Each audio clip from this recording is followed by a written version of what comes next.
Well, howdy there, Internet people. It's Bo again. So, today we're going to talk about plans and wishes. I think most people want pretty significant change when it comes to how certain things are done. The problem is, I don't know that there are a lot of people who have come up with plans on how to get from point A to point B. Just wanting to be at point B, that's not a plan, that's a wish. You have to figure out how to get there. So we're going to talk about a plan, a rough sketch of one, that I think would work. One of the big issues today when you were talking about law enforcement, one of the reasons that I believe a lot of excessive force happens is because officers pull their firearm as a precaution. They think they may need to use force, and they go to their firearm first. You see them pull that out first. Now, if they do encounter force, maybe it doesn't necessitate a firearm, but that's what they already have in their hand, so that's what they use. So, it seems like the most direct route would be to get them to keep their firearm in their holster. Get them to abide by a pretty standard rule of gun safety, which is don't point it at anything you aren't ready to kill. So how do you do that? The simple answer is you have a holster that has a sensor in it. And when the firearm is removed, for officer safety, because you know the situation is about to turn violent, it automatically calls for backup and EMS. I would imagine that once departments start getting the bill for those EMS calls, well, they're going to start telling people to not pull their weapons out. So how do you get them to use it? How do you get different law enforcement agencies to adopt it? I would suggest that we have a national accreditation of sorts, and that if you want any federal money, you want any of the grants, you want any of those billions of dollars that funnel down to local law enforcement agencies, you have to be accredited. I know there's a lot of people that want to federalize law enforcement, and it sounds good in theory until you realize that every jurisdiction has different laws. So it sounds good, but it's not really practical. But if you had accreditation that, say, had decent use of force policies and auditing of body cam footage, comparing it to the report, and anybody who's found to be lying has to be terminated, or if they use excessive force, go outside of policy, they have to be terminated. And if they are terminated for one of those reasons from an accredited agency, well, they can't be hired by any other accredited agency. Then, that holster, that's part of it. And it's so important that the feds buy it.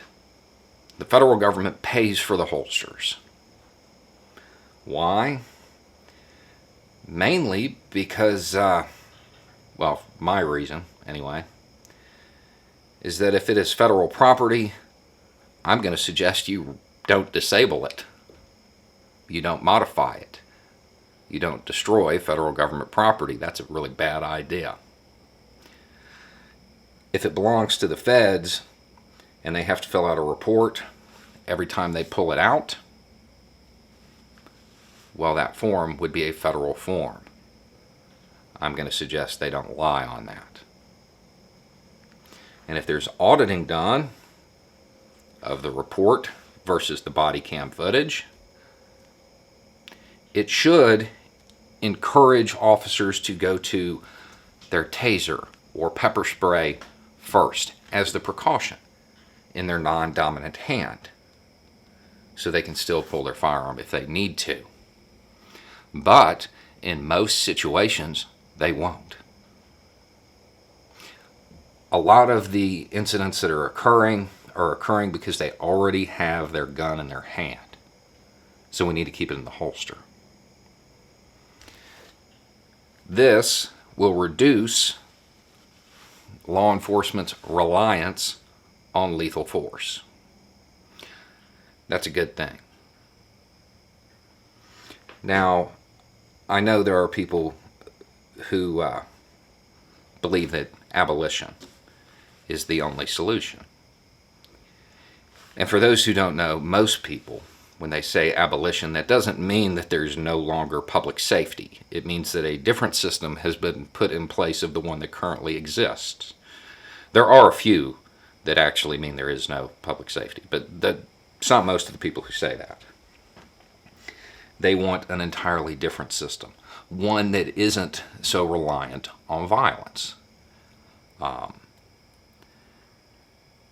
lot of people are going to say that that's the only solution, and, well, anything that isn't that, it's not any good. It won't work. The country, this society, it has an injury. Systemic issues in law enforcement misconduct, a whole bunch of things that are inherent to the current law enforcement system. So we're just going to call the injury law enforcement. Abolition, getting a new system in place, that's getting to the hospital with that injury. That's where you want to end up. Right now we're in the ambulance. And I think that we can provide some treatment along the way, because we got a whole lot of people being lost in the ambulance on the way to the hospital, on the way to that final destination of a new system.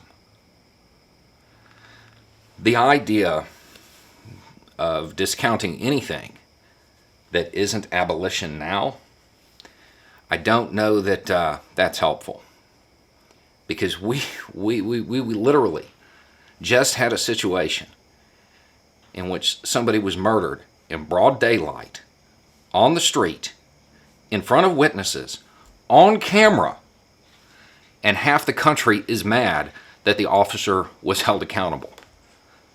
I'm going to suggest that abolition is a long way off, and that we should engage in as much harm reduction as we can on the way to that final destination. I would also point out that if you want to bring in a new system, the easiest way to do that is to start to build it while the old system crumbles. I would suggest undermining the reliance on violence, which is what the current law enforcement system is based on, would help it crumble faster. So the new system could be put into place faster. I will tell you this would be expensive. These holsters would be expensive. This whole setup would be expensive, but I truly believe it would save lives.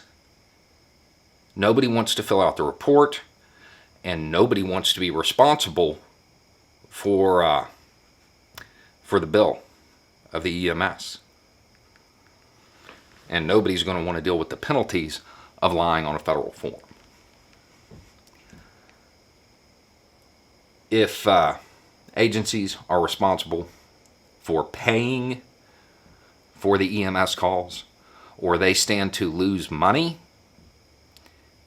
the leadership of those agencies, they're going to encourage people to use those de-escalation techniques that are in that policy. That grant money is really important to a whole lot of agencies. If you can't get them to do it simply for the value of human life, in this country, they'll probably do it for the value of $1. Anyway, it's just a thought. Y'all have a good day.